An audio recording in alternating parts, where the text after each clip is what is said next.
প্রতিদিন কত মানুষ নিজে নিজে পেন কিলার খেয়ে নিজের ক্ষতি করছেন। আপনি কি তাদের একজন? সবসময় প্রেসক্রিপশন অনুসারে ব্যথার ওষুধ ব্যবহার করুন।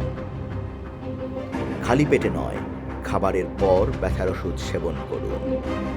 দরকার হলে ডাক্তারের পরামর্শে খাবারের আধা ঘন্টা আগে একটি অ্যান্টি আলসারেন্ট ট্যাবলেট খেয়ে নিন। না হলে গ্যাস্ট্রিক আলসার হতে পারে।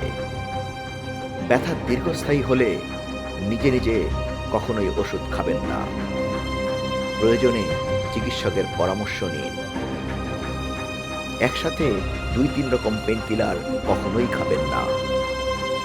এতে করে লিভার ও কিডনি নষ্ট হতে পারে। মনে রাখবেন, শিশু ও বৃদ্ধদের জন্য ডোজ আলাদা, তাই নিজের মতো করে ওষুধ দেবেন না। পেইন কিলার টেম্পোরারি কমফোর্ট দেয়, কিন্তু ভুল ব্যবহার পার্মানেন্ট ড্যামেজ করে। এই তথ্যটি আপনার একজন প্রিয়জনের জীবন বাঁচাতে পারে।